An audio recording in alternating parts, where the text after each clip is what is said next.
새벽 4시의 시장은 살아있습니다. 그 한복판에서 은숙은 오늘도 말없이 반찬을 담습니다. 그런데 골목 저편 15년 만에 돌아온 남자가 숨어서 그녀를 바라보고 있습니다. 손이 좀 불편하세요? 남편이 사고로 죽고 나서 혼자 빚을 갚다 보니까요. 아, 할 수 있는 일이면 뭐든 했어요. 공장 일하다가 기계 사고가 났었어요. 그 말을 들은 남자의 얼굴이 굳습니다. 자신이 죽은 줄 알고 있는 아내가 15년을 그렇게 살아왔습니다. 그리고 그는 이제야 깨닫습니다. 배신한 건 아내가 아니었다는 것을. 반가워요. 영자 할머니의 이야기 보따리예요. 오늘도 귀한 사연 하나 정성껏 읽어드려 볼게요. 자, 그럼 사연 속으로 들어가 볼까요? 어서 오세요. 골라가세요. 맛있는 반찬 많아요. 난 좀 나지. 새벽 4시의 시장은 낮보다 더 뜨겁습니다. 아주머니, 깍두기 2통이요. 새벽 4시의 시장은 살아있습니다. 좌판마다 형광등이 켜지고 리어카가 덜컹이며 좁은 골목을 헤집고 다닙니다. 생선 비린내와 고춧가루 냄새, 갓 쪄낸 두부 냄새가 뒤섞여 공기 자체가 묵직합니다. 장화 소리, 흥정 소리, 큰 소리로 부르는 이름들. 이곳에 익숙하지 않은 사람이라면 그 소란에 먼저 압도되고 말 것입니다. 그런데 그 한복판에 유독 조용한 손 한 쌍이 있습니다. 최은숙은 말이 없습니다.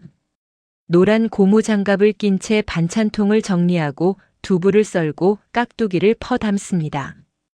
동작 하나하나가 물 흐르듯 자연스럽습니다. 오래된 몸의 기억입니다. 수백 번, 아니 수천 번은 반복해온 아침입니다. 그녀의 손목은 가늘고 어깨는 약간 굽어 있습니다.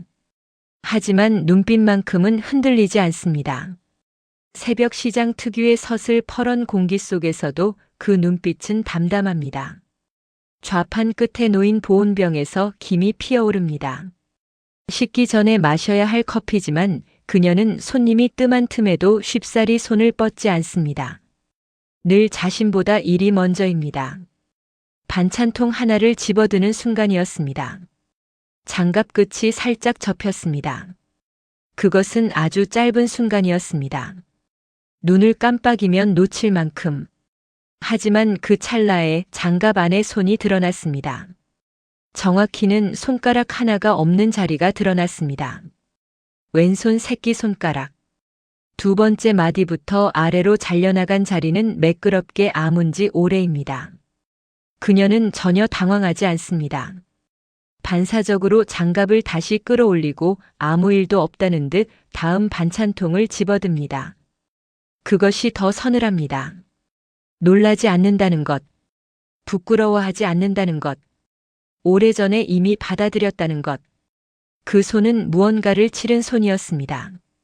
골목 입구 쪽 전봇대 옆 한 남자가 서 있습니다. 윤태호입니다. 챙이 깊은 모자를 눈썹 아래까지 눌러쓰고 마스크를 코 위까지 끌어올린 채입니다. 목도리까지 두르고 있으니 얼굴이라고 할 만한 것은 거의 보이지 않습니다. 옆을 지나는 사람들은 그저 추위를 단단히 막은 중년 남자로 볼 것입니다. 하지만 그것이 추위 때문만은 아니라는 것을 그 눈빛이 말해줍니다. 그는 움직이지 않습니다. 리어카가 지나가도 누군가 어깨를 부딪혀도 그 자리를 지킵니다. 오직 한 방향만 바라보고 있습니다. 최은숙이 일하는 좌판 쪽입니다. 15년이라는 시간은 사람의 얼굴을 바꿔놓습니다. 그러나 그 이상으로 사람의 표정을 바꿔놓습니다. 태호의 얼굴에는 무언가를 오래 참아온 사람 특유의 주름이 새겨져 있습니다. 웃음 때문에 생긴 주름이 아닙니다. 이를 악물고 버텨온 주름입니다. 그 얼굴을 절반쯤 가린 채 그는 은숙을 바라봤습니다. 혹시라도 은숙이 이쪽을 봤을 때 자신을 알아볼까봐. 그것이 두려웠습니다. 아직 준비가 되지 않았기 때문입니다. 무엇에 대한 준비인지는 그 자신도 몰랐습니다. 다만 이 거리에서 이렇게 보는 것만으로도 지금의 자신에게는 충분히 무거운 일이었습니다. 그는 은숙의 손을 봤습니다. 장갑이 접히던 그 순간을 놓치지 않았습니다. 발끝에서부터 무언가가 올라옵니다. 그것이 무엇인지 그 자신도 정확히 알지 못합니다. 연민인지 죄책감인지 아니면 아직도 가시지 않은 배신감이 다른 감정과 뒤엉킨 것인지 그는 주먹을 줍니다. 마스크 안으로 입김이 새어나옵니다. 저 손은 왜 저렇게 된 거지? 그는 혼자 묻습니다. 소리 없이.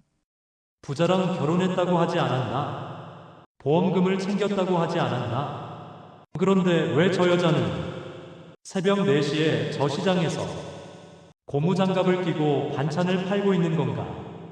앞뒤가 맞지 않습니다. 그는 처음으로 15년 동안 단 한 번도 의심하지 않았던 그 한 문장을 흔들기 시작합니다. 하지만 그 의심은 아직 날이 서 있지 않습니다. 오래된 배신감이 그 위를 덮고 있기 때문입니다. 은숙이 손님에게 봉지를 내밀며 잠깐 웃습니다. 작고 조용한 웃음입니다. 호들갑스럽지 않습니다. 칭찬을 기다리는 웃음이 아닙니다. 그냥 거기 있는 웃음입니다. 태호는 그 웃음을 보고 시선을 떨굽니다. 그의 가슴 안에서 무언가가 뒤집어집니다. 이름 붙이기 어려운 감정. 15년 전 그가 차마 가지고 떠나지 못했던 것들이 이 새벽 시장 어딘가에 아직 남아 있었다는 듯 그것들이 한꺼번에 그를 향해 밀려옵니다. 그는 돌아섭니다. 하지만 발이 떨어지지 않습니다. 또 한 번 그쪽을 봅니다. 은숙은 모릅니다. 자신을 보는 사람이 있다는 것을. 15년 만에 돌아온 남편이 전봇대 옆에서 자신의 손을 보고 있다는 것을. 그녀는 그저 다음 손님을 맞이합니다. 9개의 손가락으로.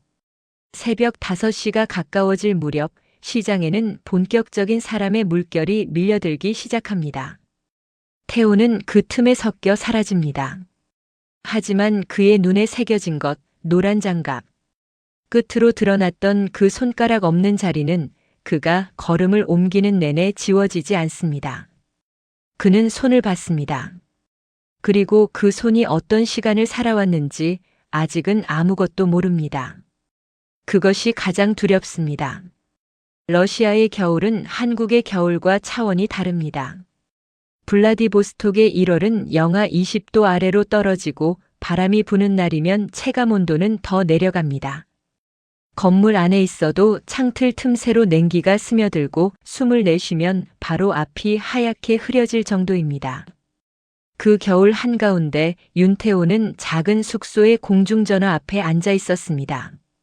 사고가 난 건 6달 전이었습니다. 건설 현장이었습니다. 하청업체에 일용직으로 들어간 지 한 달쯤 됐을 때였습니다.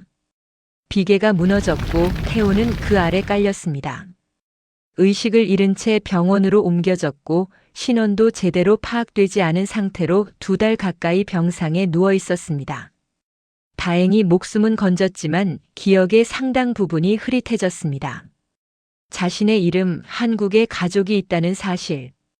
그것들이 천천히 퍼즐 조각처럼 다시 맞춰지기까지 몇 달이 걸렸습니다.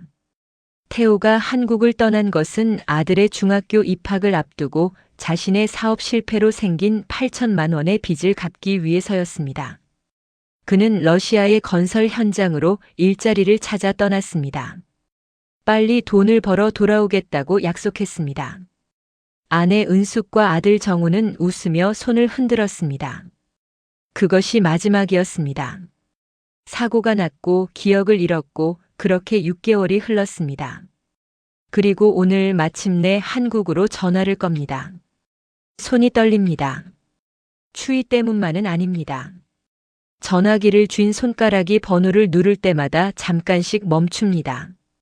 집 전화번호는 기억합니다. 그것만큼은 끝까지 잊지 않았습니다. 목소리가 듣고 싶습니다. 살아있다고 곧 돌아가겠다고 말하고 싶습니다. 신호음이 2번, 3번. 그런데 받는 사람은 아내가 아닙니다. 남자의 목소리입니다. 태호는 처음에는 잘못 눌렀다고 생각합니다. 다시 한번 번호를 확인하고 전화를 겁니다. 이번에도 같은 목소리입니다. 그제야 그는 알아챕니다.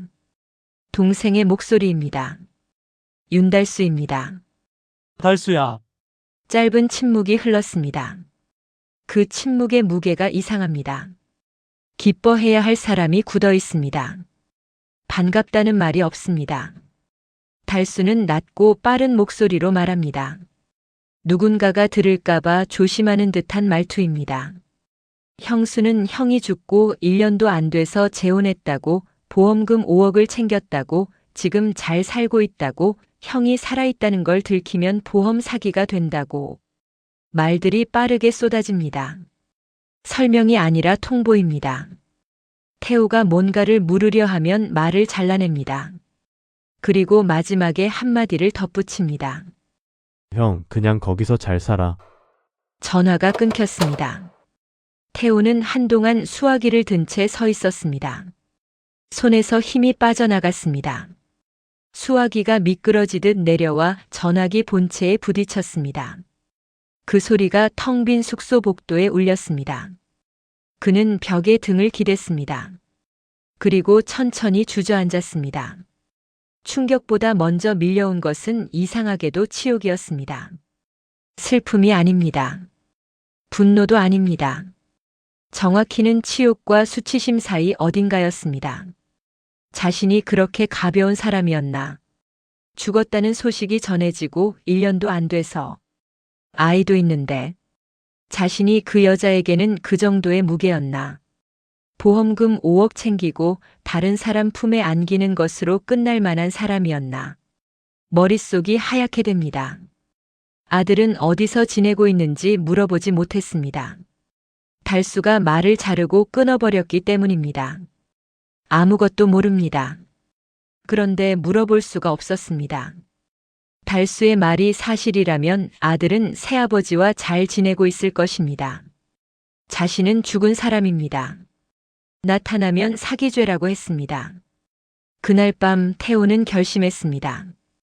돌아가지 않겠다고. 찾지도 않겠다고.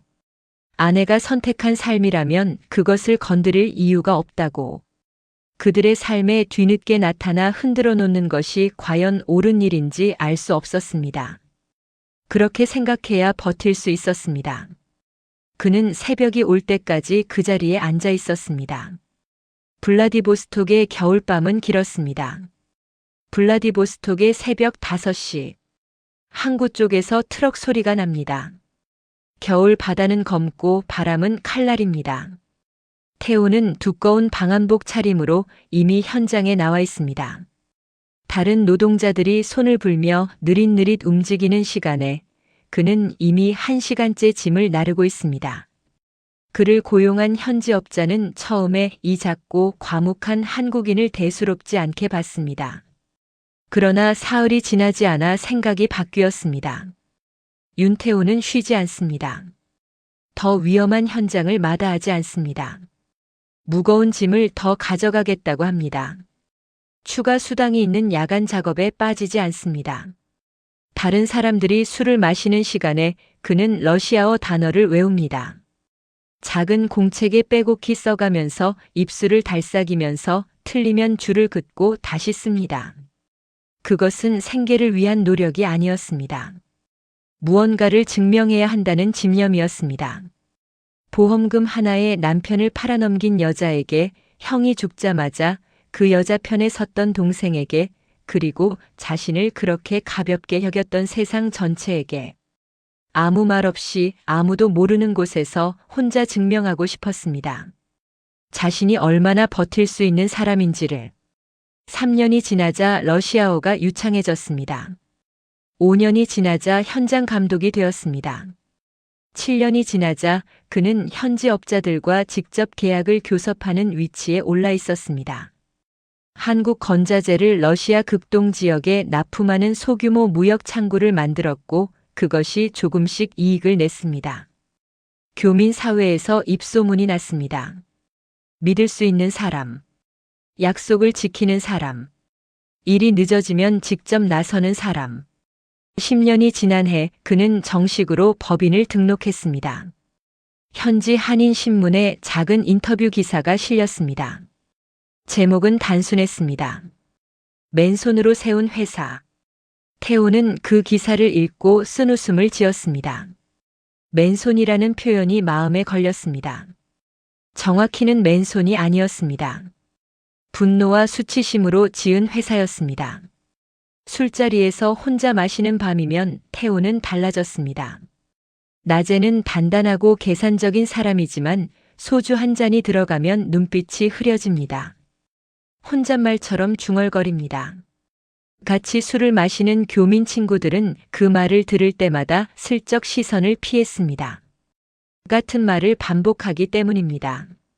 가족이란 결국 남는 건가? 한 번은 한 교민 친구가 조심스럽게 물었습니다.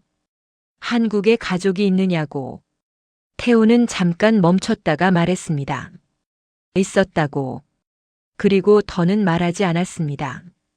친구도 더 묻지 않았습니다. 그것으로 충분했습니다. 그 짧은 과거형 하나로. 그러던 어느 날 오후 사무실 책상 위에 봉투 하나가 놓였습니다. 한국에서 온 우편이었습니다. 보낸 사람 이름은 없었습니다. 태호는 봉투를 열었습니다. 청첩장이었습니다. 흰 봉투 안에 담긴 얇은 카드. 청첩장 특유의 글씨체. 날짜와 장소. 그리고 이름. 윤정훈. 태호는 그 이름을 읽고 멈췄습니다. 윤정훈. 자신이 직접 지은 이름이었습니다. 아내의 배가 불러오던 그 밤 공책에 여러 이름을 써가며 골랐던 이름. 그러나 어른이 되어가는 순간을 보지 못했습니다. 중학교 입학 전 한국을 떠났고 사고가 났고 기억을 잃었고 그 사이에 세상은 흘러갔습니다. 그 아이가 중학교에 입학할 때도 목소리가 굵어질 무렵에도 군대를 갈 때도 태호는 거기 없었습니다. 그런데 그 아이가 결혼을 합니다. 청첩장을 내려놓지 못했습니다. 그것을 쥔 손이 미세하게 떨렸습니다. 아들은 이미 한 사람의 남자로 자랐습니다. 자신이 없는 15년을 지나 누군가와 평생을 함께하겠다고 결심할 만큼 그 세월이 청첩장 한 장에 고스란히 담겨 있었습니다. 태호는 오랫동안 그 자리에서 움직이지 않았습니다. 시장을 다시 찾은 날은 비가 왔습니다. 태호는 이번에도 챙이 깊은 모자를 눌러쓰고 마스크를 올려 쓴 채였습니다. 빗속이라 우산을 쓴 사람이 많았고 그 덕분에 얼굴을 가리는 것이 어색하지 않았습니다. 그는 시장 골목 입구에서 잠깐 멈췄습니다. 숨을 고르듯이 자신을 알아보면 어떻게 할 것인지 아직 생각해 두지 않았습니다. 도망쳐야 하나? 아니면 그냥 서 있어야 하나? 15년 만에 돌아온 사람이 할 수 있는 말이 무엇인지 그는 여전히 모릅니다. 그래서 지금은 그냥 보기만 하려 했습니다. 가까이서 한 번만 더. 은숙은 비가 오는 날이지만 좌판을 쉬지 않았습니다. 좌판 위에 방수포를 조금 올려두고 작은 우산 하나를 틀어막은 채로 손님을 맞이하고 있었습니다. 빗속에서도 손놀림은 빨랐습니다. 반찬을 담고 계산하고 거스름 돈을 쥐어주고 다음 손님에게 눈을 맞추는 그 일련의 동작이 끊기지 않았습니다. 태호는 그 모습을 보면서 머릿속으로 셈을 했습니다. 달수가 말했던 것들을 하나씩 꺼내어 눈앞의 광경과 맞춰봤습니다. 재혼, 부자 남편, 보험금 5억, 호의호식. 그런데 눈앞에 있는 것은 빗속의 시장 좌판이었습니다. 방수포 아래 쌓인 반찬통이었습니다. 달아 헤어진 앞치마였습니다. 손님이 뜸한 틈에 어깨를 주무르는 손이었습니다. 어디에도 달수의 말이 들어맞는 곳이 없었습니다. 태호는 입안이 텁텁해지는 것을 느꼈습니다. 며칠 후 그는 더 가까이 다가갔습니다. 장을 보는 척하며 은숙의 좌판 앞에 섰습니다. 모자를 더 눌러쓰고 마스크가 흘러내리지 않았는지 확인하고 그 다음에 천천히 발걸음을 옮겼습니다. 가슴이 생각보다 빠르게 뛰었습니다. 고작 몇 발자국 거리였지만 15년이라는 시간이 그 사이에 가득 차 있었습니다. 은숙은 고개도 들지 않은 채 물었습니다. 무엇을 드릴까요? 라고. 그 목소리를 듣는 순간 태호는 숨을 참았습니다. 변했습니다. 그러나 변하지 않은 것이 더 많았습니다. 낮고 담담한 음색. 특별히 친절하지도 특별히 퉁명스럽지도 않은 그 고른 목소리. 기억 속의 은숙과 눈앞의 은숙이 겹치는 순간이었습니다. 가까이서 본 은숙은 더 소박했습니다. 신발은 오래된 운동화였습니다. 머리는 뒤로 질끈 묶었고 손질한 흔적이 없었습니다. 얼굴에는 세월이 고스란히 새겨져 있었습니다. 매일 새벽을 쪼개온 사람의 얼굴. 추위와 더위를 번갈아 견뎌온 사람의 피부. 그러나 그 얼굴에는 망가진 사람 특유의 어떤 허무함이 없었습니다. 지쳐 있었지만 부서지지 않은 얼굴이었습니다. 태호는 김치 한 봉지를 집어들었습니다. 은숙은 계산을 하면서도 끝내 그의 얼굴을 제대로 보지 않았습니다. 손님이 많았고 그는 그냥 오늘의 손님 중 한 명이었습니다. 모자와 마스크로 가린 얼굴에 시선이 머무는 일도 없었습니다. 그것이 태호에게는 안도이기도 했고 또 다른 통증이기도 했습니다. 근처 분식집에 들어가 국물 한 그릇을 시켜놓고 은숙의 좌판이 보이는 자리에 앉았습니다. 손이 다시 보였습니다. 오늘은 장갑을 잠깐 벗었습니다. 손님이 없는 틈에 손을 물수건으로 닦는 중이었습니다. 왼손의 새끼손가락. 두 번째 마디까지 잘려나간 자리. 오른손이 그 자리를 자연스럽게 훑고 지나갔습니다. 아프다는 표시도 없고 숨긴다는 표시도 없었습니다. 그냥 자신의 손이라는 듯 그냥 그렇게 닦았습니다. 태호는 국물을 한 모금 마셨습니다. 그 국물 맛을 느끼지 못했습니다. 마음 한켠에서 금이 가기 시작한 것을 그는 그 순간 처음으로 알아챘습니다. 15년 동안 자신을 붙들어온 이야기에 균열이 생기고 있었습니다. 소리가 없었습니다. 하지만 분명했습니다. 은숙과 처음 대화를 나눈 것은 우연처럼 보였지만 사실 태호가 만든 우연이었습니다. 그날도 그는 모자를 깊게 눌러 쓰고 마스크를 올려 쓴 채였습니다. 좌판 앞에 서면서 마스크가 제대로 올라가 있는지 손으로 한 번 더 확인했습니다. 그 동작이 자신도 모르게 나왔습니다. 들키지 않아야 한다는 긴장이 몸에 배어 있었습니다. 아직 아무것도 정리되지 않았습니다. 진실이 무엇인지도 모릅니다. 그런 상태에서 자신이 누구인지 밝힐 수는 없었습니다. 김치를 하나 사겠다고 했습니다. 은숙은 봉지를 꺼내 담기 시작했습니다. 그 사이에 태호의 시선은 은숙의 손 위에 머물렀습니다. 오늘은 장갑을 끼지 않았습니다. 추운 날이었는데도 손가락 없는 자리가 그대로 보였습니다. 손이 좀 불편하세요? 자신도 모르게 불쑥 나온 말이었습니다. 은숙은 잠깐 손을 내려다봤습니다. 그리고 아무렇지도 않다는 듯 말했습니다. 남편이 사고로 죽고 나서 혼자서 빚을 갚다 보니 할 수 있는 일이 있으면 가리지 않고 전부 다 했다고. 그러다 공장 일을 하게 됐고 거기서 기계 사고가 났었다고. 목소리에 원망이 없었습니다. 사실을 말하는 목소리였습니다. 태호의 귀에 그 말이 하나씩 떨어졌습니다. 남편 빚, 공장, 기계, 사고로 죽은 남편. 그는 돈을 건네고 봉지를 받았습니다. 고맙다는 말을 했는지 하지 않았는지 기억이 없었습니다. 그는 그 자리를 벗어나야 했습니다. 골목 안쪽 벤치에 앉았습니다. 모자를 올려 이마를 드러냈습니다. 찬 공기가 이마에 닿았지만 신경 쓰이지 않았습니다. 그의 머릿속에서 말들이 재배열되기 시작했습니다. 달수가 말했던 것들과 은숙이 방금 말한 것들이 서로 맞서고 있었습니다. 재혼했다는 말, 보험금을 챙겼다는 말. 그런데 은숙은 빚을 갚느라 공장에서 일했다고 했습니다. 보험금 5억이 있는 사람이 빚을 갚기 위해 공장에서 일하다가 손가락을 잃을 리 없었습니다. 논리가 맞지 않았습니다. 태호는 이마를 손으로 눌렀습니다. 자신의 기억을 믿고 싶었습니다. 동생의 말을 믿고 싶었습니다.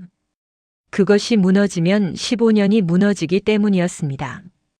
그리고 15년이 무너지면 자신이 도망친 것이 아니라 자신이 가장 비겁한 선택을 한 것이 되기 때문이었습니다. 그런데 마음 한쪽에서 계속 비집고 들어오는 것이 있었습니다. 그 손이었습니다. 그날 오후 늦게 시장 골목 쪽에서 목소리가 들렸습니다. 태우는 골목 안쪽에 있었습니다. 벽 너머로 소리가 들려왔습니다. 여자 2명의 목소리였습니다. 한 목소리는 거칠었습니다. 높고 날카로웠습니다. 태우는 그 목소리를 알았습니다. 오말순. 자신의 어머니였습니다. 어머니도 나이가 들었을 것입니다. 그러나 그 날카로움만큼은 세월이 비켜간 것 같았습니다. 보험금 어디다 숨겼어? 내 아들 죽고 그 돈 혼자 다 처먹은 거 아니야. 그리고 다른 목소리. 낮고 차분한 목소리. 은숙이었습니다. 어머니 이번 달 병원비요. 봉투를 건네는 소리가 들렸습니다. 침묵이 흘렀습니다. 말순의 목소리가 다시 들렸습니다. 빼앗듯이 봉투를 가져가는 소리와 함께 고맙다는 말은 없었습니다. 수고했다는 말도 없었습니다. 그냥 발소리가 멀어졌습니다. 태우는 벽에 등을 기댔습니다. 숨이 잘 쉬어지지 않았습니다. 어머니는 15년이 지난 지금도 은숙을 의심하고 있었습니다. 보험금을 숨겼다고 아들을 팔았다고 몰아붙이고 있었습니다. 그런데 은숙은 그 의심을 받으면서도 매달 봉투를 건네고 있었습니다. 병원비를, 아들을 잃었다고 자신을 원망하는 시어머니의 병원비를, 보험금을 숨긴 사람이 할 수 있는 행동이 아니었습니다. 남편의 빚을 갚느라 공장에서 손가락을 잃은 사람이 시어머니 병원비를 매달 챙기고 있었습니다. 재혼했다는 말, 호의호식한다는 말, 어디에도 그런 흔적은 없었습니다. 오히려 그 반대였습니다. 아무것도 없는 자리를 혼자서 15년 동안 버텨온 흔적만 있었습니다. 태우는 주먹을 쥐었습니다. 그것이 배신감이 수치심으로 바뀌는 순간이었습니다. 자신이 원망했던 것들이 사실은 자신이 만든 지옥이었습니다. 아들이 중학교 입학을 할 때에도 없었고 졸업을 할 때도 없었고 군대를 가던 날도 없었습니다. 아이가 어느 날 아버지가 어디 있냐고 물었을 때 은숙은 뭐라고 대답했을까? 그 대답을 들어줄 사람도 없이 그 여자는 혼자 그 질문들을 받아냈을 것입니다. 아들은 이미 그 세월을 다 지나 어른이 됐습니다. 곧 결혼을 합니다. 그 모든 시간 동안 태우는 여기 없었습니다. 새벽 시장의 찬 바람이 골목 안쪽까지 불어왔습니다. 태우는 오래도록 그 자리에서 움직이지 않았습니다. 태우는 달수를 찾아가기 전날 밤 잠을 자지 않았습니다. 숙소 창문 너머로 새벽이 오고 아침이 왔지만 그는 침대에 눕지 않았습니다. 작은 탁자 앞에 앉아 찻잔만 2번 비웠습니다. 머릿속에서 계속 같은 장면이 반복됐습니다.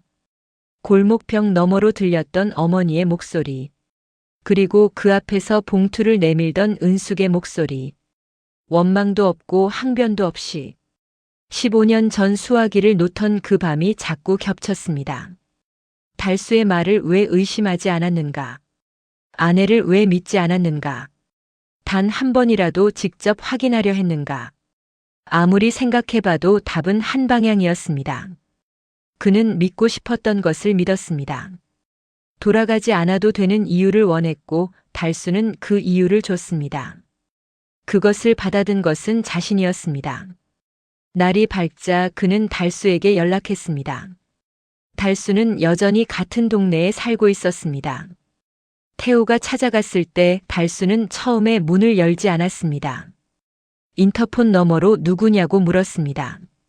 태우가 대답하자 오랜 침묵이 흘렀습니다. 그리고 천천히 문이 열렸습니다. 달수의 얼굴은 굳어 있었습니다.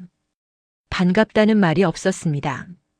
15년 만에 형이 나타났는데 그 얼굴에는 반가움 대신 무언가 다른 것이 있었습니다.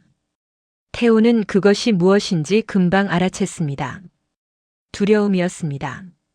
방 안으로 들어가지 않았습니다. 문 앞에 선 채였습니다. 태우는 오래 말하지 않았습니다. 단 하나만 물었습니다. 15년 전에 한 말이 사실이냐고. 형수가 재혼했다는 말이, 보험금 5억을 챙겼다는 말이 정말 사실이냐고. 달수는 시선을 피했습니다. 그 시선이 모든 것을 말했습니다. 그러나 태우는 직접 듣고 싶었습니다. 그래야 자신이 15년 동안 무엇을 붙들고 살았는지 정확히 알 수 있을 것 같았습니다. 그는 다시 물었습니다. 더 천천히, 더 또렷하게. 달수는 결국 술을 꺼냈습니다. 말을 하기 전에 한 잔이 필요한 사람처럼 그는 잔을 채우고 마시고 잠깐 천장을 봤습니다. 그리고 말하기 시작했습니다. 형수 재혼은 자신이 꾸민 것이라고 했습니다. 보험금 5억도 자신이 받아서 썼다고 했습니다. 형이 죽은 줄 알았는데 살아서 전화가 왔을 때 머릿속이 하얘졌다고 했습니다. 그 돈을 이미 다 써버린 상태였고 형이 돌아오면 다 드러날 것 같았다고 했습니다. 그래서 거짓말을 했다고. 형수가 재혼하고 잘 산다고 하면 형이 돌아오지 않을 거라고 생각했다고. 목소리가 작아졌습니다. 형수는 아무것도 몰랐다고 했습니다.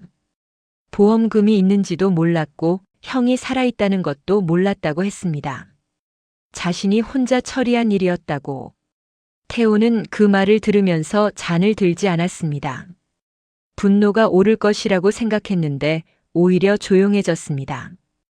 어떤 감정이 너무 크면 소리가 없어지는 것처럼 그는 달수의 말이 끝날 때까지 기다렸습니다. 그리고 천천히 자리에서 일어났습니다. 달수가 무언가를 더 말하려 했지만 태우는 듣지 않았습니다. 그의 손 안에는 작은 녹음기가 있었습니다. 처음부터 켜두었던 것이었습니다. 숙소로 돌아오는 길은 멀지 않았지만 태우는 천천히 걸었습니다. 달수가 한 말들이 귓속에서 계속 맴돌았습니다. 꾸민 것이라고. 내가 썼다고. 형수는 몰랐다고. 문장들이 짧고 간결했는데 그 하나하나가 생각보다 무겁게 내려앉았습니다. 15년이었습니다. 달수의 거짓말 한 문장이 만들어낸 15년이었습니다. 그러나 태우는 알고 있었습니다. 달수만 탓할 수 없다는 것을. 달수가 거짓말을 했다고 해도 그것을 믿고 돌아서지 않은 것은 자신이었습니다. 단 한 번도 직접 확인하려 하지 않은 것도 자신이었습니다. 자존심이 앞을 막고 있었기 때문입니다. 배신당했다는 서사가 스스로를 살아가게 했기 때문입니다. 이제 그 서사가 무너졌습니다. 남은 것은 무엇인가? 아내의 손가락 없는 자리. 어머니 앞에서 건네던 봉투. 15년의 새벽 시장. 그리고 결혼 날짜가 적힌 청첩장. 태우는 하늘을 봤습니다. 이번에는 도망이 아니라 책임이라는 것을 그는 조용히 결심했습니다. 결혼식까지 며칠 남지 않았습니다. 태우는 그 사이에 한 번 더 은숙을 찾아갔습니다. 이번에도 모자와 마스크였습니다. 그러나 이번엔 달랐습니다. 지난번에는 들키지 않으려는 마음이 컸다면 이번에는 단지 아직 때가 아니라는 판단이었습니다. 진실을 꺼낼 자리는 따로 있어야 했습니다. 좌판 앞이 그 자리가 될 수는 없었습니다. 그는 좌판 앞에 서지 않고 조금 떨어진 곳에 섰습니다. 그날따라 은숙 곁에 아는 얼굴이 보였습니다. 시장에서 옆 좌판을 쓰는 듯한 아주머니였습니다. 두 사람은 손님이 뜸한 틈에 이야기를 나누고 있었습니다. 태우는 자리를 옮기려다가 멈췄습니다. 대화 내용이 들렸기 때문입니다. 옆 아주머니가 물었습니다. 시어머니가 또 왔다 갔냐고. 아직도 그러냐고. 은숙이 웃었습니다. 크지 않은 웃음이었습니다. 어머니가 날 미워해도 괜찮다고 했습니다. 아들 잃은 엄마잖아요 라고 했습니다. 그 말이 태우의 귀에 꽂혔습니다. 당연하다는 듯이, 그냥 그런 것이라는 듯이. 원망이 없었습니다. 옆 아주머니가 혀를 찼습니다. 그러면 안 된다고, 자기 몸도 힘든데 너무 한다고. 은숙은 그냥 웃었습니다. 대답하지 않았습니다. 다음 손님이 왔고 그쪽으로 시선을 돌렸습니다. 태호는 그 자리에서 한동안 움직이지 않았습니다. 마스크 안으로 숨이 길게 나왔습니다. 어머니가 날 미워해도 괜찮아요. 아들 일은 엄마잖아요. 그 문장이 머릿속에서 지워지지 않았습니다. 15년 동안 시어머니에게 보험금을 숨겼다는 의심을 받으면서도 원망을 품지 않았습니다. 그 이유가 단 한 문장에 담겨 있었습니다. 아들 잃은 엄마. 그 마음을 은숙은 이해하고 있었습니다. 그것이 자신에 대한 미움으로 향해도 견뎌낼 수 있다고 생각하고 있었습니다. 태호는 처음으로 명확하게 깨달았습니다. 자신이 배신당한 것이 아니라 자신이 도망친 것이었습니다. 15년 동안 은숙을 원망했던 것이 사실은 자신을 향한 원망이었다는 것. 배신당했다는 서사가 없으면 자신이 겁쟁이가 되기 때문에 그 서사를 붙들고 살았다는 것. 달수의 거짓말은 도화선이었을 뿐 방아쇠를 당긴 것은 자신이었습니다. 은숙은 그 사이에도 좌판 앞에서 일하고 있었습니다. 9개의 손가락으로 반찬을 담고 봉지를 묶고 손님에게 웃어 보이면서 태호는 고개를 숙였습니다. 모자챙이 더 내려왔습니다. 눈가가 뜨거워졌지만 그는 그것을 드러내지 않았습니다. 시장 한복판이었습니다. 울 자리가 아니었습니다. 그는 조용히 발걸음을 돌렸습니다. 이제 남은 것은 말이 아니라 행동이었습니다. 그날 밤 태호는 청첩장을 다시 꺼내 들었습니다. 신랑 윤정훈. 이름 석자를 손가락으로 천천히 짚었습니다. 아직 어른이 된 아들의 얼굴을 제대로 보지 못했습니다. 멀리서 본 적은 있었습니다. 청첩장 주소를 따라가 식장 근처를 지나다가 준비차 들른 것으로 보이는 아들을 멀리서 봤습니다. 아이 때 얼굴이 기억이 나지 않았습니다. 다만 등이 곧은 청년이었습니다. 걸음이 단정했습니다. 옆에 예비 신부로 보이는 여자와 이야기를 나누면서 웃는 얼굴이 보였습니다. 태호는 그 얼굴을 오래 보지 못했습니다. 눈이 뜨거워져서였습니다. 10대 때 어린 얼굴이 아니었습니다.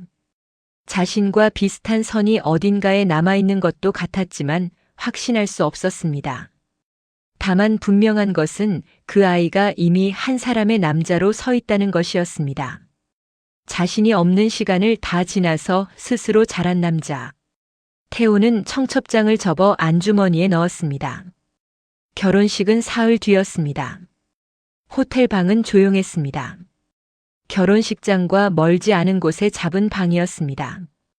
태호는 침대에 앉아 있었습니다. 시계가 자정을 넘겼습니다. 벽에 기댄 채 눈을 감았지만 잠은 오지 않았습니다. 천장이 희고 조용했습니다. 그 조용함이 오히려 더 시끄러웠습니다. 머릿속에 질문이 하나씩 들어왔습니다. 내일 가도 되는가? 아버지라는 자리가 자신에게 있는가?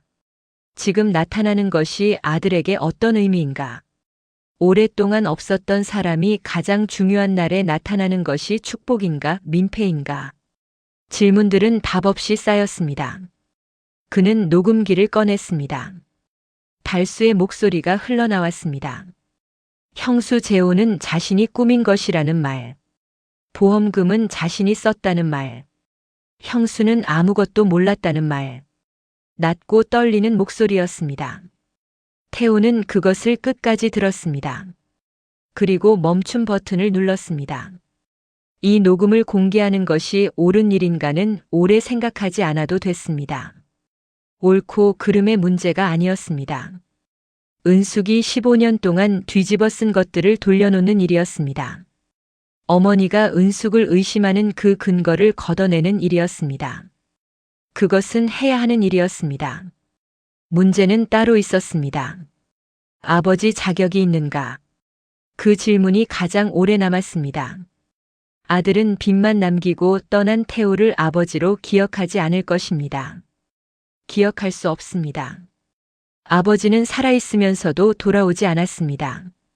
그 사실을 아들이 알면 어떤 얼굴을 할 것인가? 반길 것인가 아니면 등을 돌릴 것인가? 태호는 등을 돌려도 된다고 생각했습니다.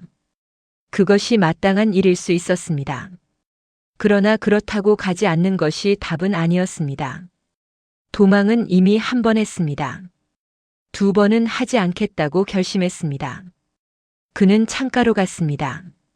밤 도시의 불빛이 낮게 깔려 있었습니다. 어디선가 늦은 차 소리가 났습니다. 태호는 유리에 이마를 기댔습니다. 차가웠습니다. 아들이 자라는 동안 무엇을 보고 자랐을까? 아버지 없는 자리를 어떻게 채웠을까? 은숙은 그 질문들에 어떻게 대답했을까? 그 대화들이 어떤 모습이었는지 그는 알 수 없었습니다. 알 수 없다는 것이, 알려고 하지 않은 것이 다 자신의 선택이었습니다. 그는 창에서 이마를 뗐습니다. 그리고 혼자 말했습니다. 소리 없이. 이번엔 도망 안 간다고. 날이 밝기 시작했습니다. 태호는 옷을 챙겼습니다. 넥타이를 매고 거울을 봤습니다. 오랜만에 보는 정장 차림이었습니다. 거울 속 남자가 낯설었습니다. 주름이 많았습니다. 머리도 반쯤 휘었습니다. 아들이 이 얼굴을 보면 어떻게 생각할까? 늙고 낯선 남자가 아버지라고 서 있는 것을 어떻게 받아들일까? 그러나 그 생각을 더 이어가지 않았습니다. 생각이 많으면 발이 움직이지 않는다는 것을 그는 오래전에 배웠습니다. 지금은 가야 할 때였습니다. 생각은 그 다음이었습니다. 태호는 방을 나섰습니다. 결혼식장은 환했습니다. 화려한 꽃이 가득했고 하객들이 줄지어 들어가고 있었습니다. 웃음소리, 인사소리, 아이들 뛰는 소리. 그 모든 것이 뒤섞인 소란 속에서 태호는 식장 입구 한쪽에 서 있었습니다. 정장 차림이었지만 눈에 띄지 않으려 했습니다. 아직은 때가 아니었습니다. 하객들이 들어가는 사이로 아들이 보였습니다. 윤정훈. 예복을 입고 예비 신부 옆에서 하객들에게 인사를 하고 있었습니다. 멀리서 봤던 것보다 더 또렷했습니다. 어깨가 넓었습니다. 목소리가 낮고 안정됐습니다. 웃을 때 눈가에 주름이 잡혔습니다. 그 주름이 낯설지 않았습니다.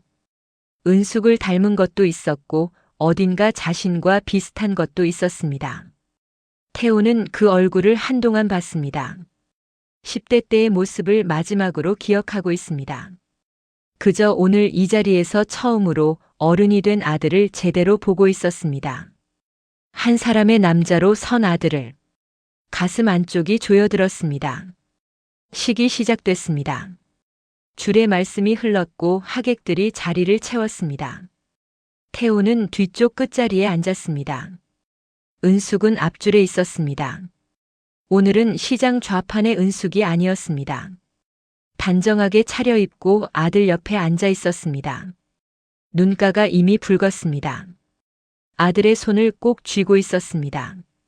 태호는 그 장면을 보면서 눈을 감았습니다. 은숙이 저 자리에 오기까지 얼마나 많은 새벽이 있었을까? 혼자서 아들을 키우면서 빚을 갚으면서 손가락을 잃으면서 시어머니의 의심을 받으면서 그 모든 것을 지나 오늘 아들의 결혼식 앞줄에 앉아 있었습니다. 그 자리는 은숙이 스스로 만든 자리였습니다. 누가 만들어준 것이 아니었습니다. 식이 끝나갈 무렵 태호는 일어섰습니다. 하객들이 웅성거리기 시작했습니다. 낯선 남자가 앞으로 나오고 있었기 때문입니다.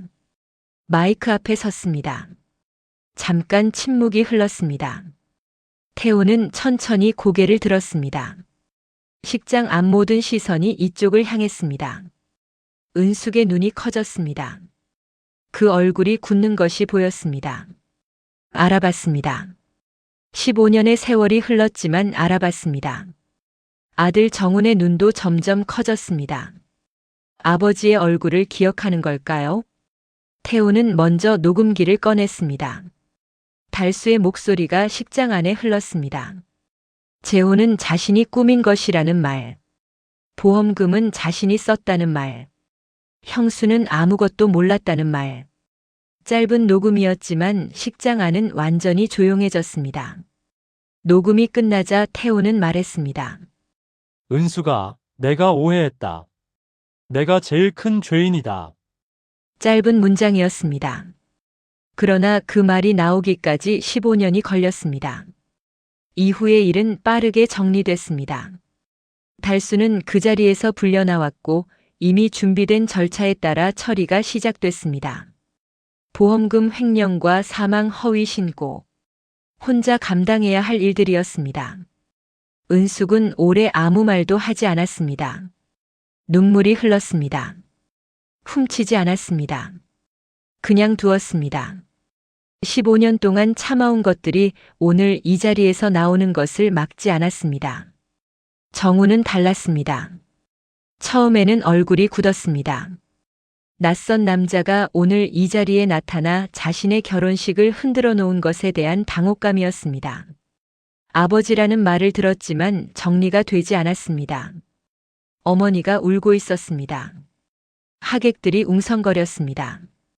그 한복판에 서 있었습니다. 태호가 봉투를 내밀었습니다. 신혼집을 위한 것이라고 했습니다. 늦은 것을 알지만 이것만큼은 아버지가 해야 할 것 같았다고 했습니다. 정우는 봉투를 바로 받지 않았습니다. 한동안 그것을 보기만 했습니다. 그리고 울었습니다. 소리는 크지 않았습니다. 그러나 그의 어깨는 분명히 흔들리고 있었습니다. 신부가 그의 손을 꼭 잡았습니다. 정우는 그 손을 힘주어 쥔 채 고개를 들어 태호를 바라보았습니다. 그리고 낮은 목소리로 말했습니다. 아버지 이제 오셨네요. 결혼을 앞두고 정우는 유난히 아버지가 많이 떠올랐습니다. 그래서 그는 아버지가 마지막으로 머물렀던 블라디보스톡의 주소로 청첩장을 보냈습니다. 사실 정말로 아버지가 결혼식장에 올 거라고는 기대하지 않았습니다.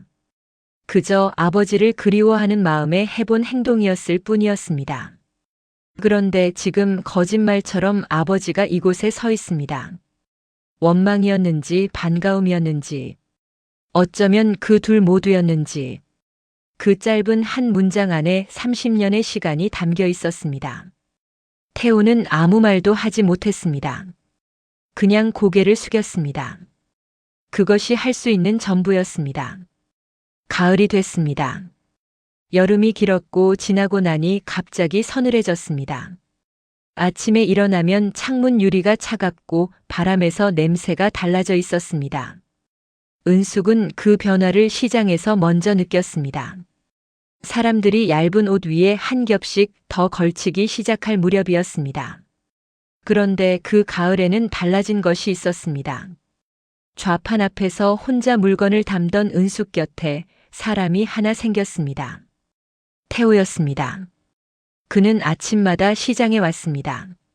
처음에는 옆에서 짐을 날랐습니다. 은숙이 괜찮다고 해도 그냥 했습니다. 좌판 세팅을 도왔습니다. 무거운 반찬통을 나르고 얼음이 필요한 날이면 먼저 가서 채워왔습니다. 말은 많지 않았습니다. 그냥 옆에 있었습니다. 은숙은 처음에는 불편해했습니다. 15년이 공백이었습니다. 갑자기 옆에 서 있는 사람을 자연스럽게 받아들이는 것은 쉬운 일이 아니었습니다. 고맙다는 말도 됐다는 말도 선뜻 나오지 않았습니다. 그냥 각자 일하는 것처럼 지냈습니다. 그래도 태호는 왔습니다. 매일 아침. 어느 날 저녁 태호가 작은 상자를 들고 왔습니다. 은숙 앞에 조용히 내려놓았습니다. 리본도 없고 포장도 단순한 상자였습니다. 은숙이 열었습니다. 안에는 손가락 보조기가 있었습니다. 새끼 손가락 자리에 맞게 맞춤 제작된 것이었습니다. 단순히 채우는 형태가 아니었습니다. 일할 때 불편하지 않도록 반찬을 담고 봉지를 묶는 동작에 맞춰 설계된 것이었습니다. 안쪽은 부드러운 소재였고 겉은 자연스러운 색이었습니다. 태호는 그것을 설명하지 않았습니다. 다만 한마디만 했습니다. 당신을 오랫동안 의심했던 것 정말 미안해. 남은 인생 내가 다 갚을게. 은숙은 보조기를 손에 쥔 채 한동안 말이 없었습니다. 눈물이 날 것 같았지만 나오지 않았습니다. 이미 다 울었기 때문인지도 몰랐습니다. 결혼식장에서도 울었고 그 후로도 몇 번 혼자 울었고 이제는 남은 것이 없는 것 같았습니다. 은숙은 보조기를 천천히 왼손 새끼손가락 자리에 끼웠습니다. 딱 맞았습니다. 그리고 웃었습니다. 크지 않은 웃음이었습니다. 그러나 진짜 웃음이었습니다. 당신 돌아온 것만으로 됐어요. 그 말이 태호에게는 용서처럼 들렸습니다. 자격이 있어서 받은 것이 아니라 그냥 주어진 것.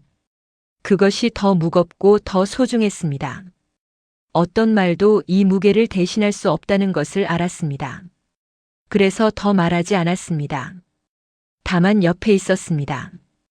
가을 햇살이 시장 골목까지 들어왔습니다. 얕고 따뜻한 햇살이었습니다. 은숙의 손 위에도 닿았습니다. 9개였던 손이 다시 10개가 된 손 위에. 그로부터 몇 달이 지난 후 시장에 변화가 생겼습니다. 은숙이 일하던 국밥집이 있었습니다. 오래된 가게였습니다. 주인이 고령이라 넘길 사람을 찾는다는 소문이 시장 안에 돌았습니다. 은숙의 솜씨를 아는 사람들 사이에서는 은숙이 인수하면 좋겠다는 말이 나오기도 했지만 누구도 그것을 실제로 말하지는 않았습니다. 자본이 없다는 것을 알았기 때문입니다. 그런데 어느 날 가게에 새 주인이 생겼습니다. 부동산 계약서에는 태호의 이름이 올라가 있었고 가게를 운영할 사람으로 은숙의 이름이 적혔습니다. 태호는 그 과정에서 은숙에게 먼저 물었습니다. 하고 싶냐고, 원하는 것이 무엇이냐고. 자신이 결정하는 것이 아니었습니다. 은숙이 결정하는 것이었습니다. 은숙은 잠깐 생각하다가 고개를 끄덕였습니다. 가게가 다시 문을 열던 날은 쌀쌀한 겨울 아침이었습니다. 국밥집 특유의 냄새가 골목까지 퍼졌습니다. 새벽부터 우려낸 사골 국물 냄새. 시장 상인들이 하나둘 들렀습니다. 오래 알고 지낸 얼굴들이었습니다. 다들 한 그릇씩 비우고 나서 말했습니다. 역시 손맛이 다르다고. 어디서도 못 먹던 맛이라고. 은숙은 국자를 들고 뚝배기에 국물을 담으면서 웃었습니다. 오른손과 왼손이 함께 움직였습니다. 보조기를 낀 왼손도 이제는 자연스러웠습니다. 처음엔 어색했지만 며칠 만에 익숙해졌습니다. 그 손으로 국그릇을 내밀고 반찬을 짚고 손님의 빈 그릇을 거뒀습니다. 카운터 한쪽에는 태호가 앉아 있었습니다. 딱히 할 일이 없어서 앉아 있는 것처럼 보였지만 사실은 오가는 손님을 확인하고 무거운 것이 있으면 들고 은숙이 바쁠 때 물컵을 채워주는 것이 그의 일이었습니다. 처음엔 은숙이 그러지 않아도 된다고 했지만 태호는 들은 척 안 했습니다. 그냥 거기 있었습니다. 아들 정훈 내외가 가게에 처음 들른 날은 개업한 지 한 달쯤 됐을 때였습니다. 문을 열고 들어오는 정훈과 며느리의 얼굴이 보였을 때 은숙은 국자를 내려놓고 앞치마에 손을 닦았습니다. 태호는 카운터에서 일어섰습니다. 어색했습니다. 아직은 어색한 것들이 많았습니다. 정훈은 들어서면서 잠깐 태호를 봤습니다. 태호도 봤습니다. 짧은 눈맞춤이었습니다. 그 안에 많은 것이 담겨 있었지만 둘 다 아직은 꺼내지 않았습니다. 시간이 필요한 것들이었습니다. 정훈이 먼저 자리에 앉으면서 말했습니다. 국밥 2그릇이요. 은숙이 웃으며 대답했습니다. 금방 드릴게. 태호는 물컵을 채워 두 사람 앞에 놓았습니다. 정훈이 그 컵을 받으며 고맙다고 했습니다. 짧은 말이었습니다. 그러나 그 말이 나오기까지 꽤 걸렸습니다. 국밥집은 계절이 바뀌어도 문을 닫지 않았습니다. 겨울에는 뜨끈한 국물을 찾는 사람이 줄을 섰고 봄에는 시장 상인들의 아침 단골 가게가 됐습니다. 여름에는 새벽 손님이 많았습니다. 입소문은 시장 안에서 시장 밖으로 퍼졌습니다. 멀리서 찾아오는 사람이 생겼습니다. 은숙의 손맛 때문이라고 다들 말했습니다. 은숙은 여전히 새벽에 일어났습니다. 그러나 혼자는 아니었습니다. 아침마다 태호가 먼저 일어나 국물을 올리는 것을 도왔습니다. 아직 서툰 것이 많았습니다. 은숙이 핀잔을 줄 때도 있었습니다. 태호는 그냥 들었습니다. 핀잔을 들을 수 있다는 것 자체가 그에게는 이상하게도 다행이었습니다. 가게 안이 따뜻했습니다. 사골 국물 냄새와 가을 햇살이 뒤섞인 아침이었습니다. 은숙이 뚝배기를 내밀었고 태호가 숟가락을 놓았습니다. 두 사람 사이에 말이 없었지만 그 침묵이 15년 전의 침묵과는 달랐습니다. 비어있는 침묵이 아니라 가득 찬 침묵이었습니다. 9개였던 손이 10개가 된 손이 국그릇을 들었습니다. 가을 햇살이 그 위에 고였습니다. 길고 먼 길을 돌아온 사람들이 마침내 같은 방향을 보고 서 있었습니다. 그것으로 충분했습니다. 그것으로 됐습니다.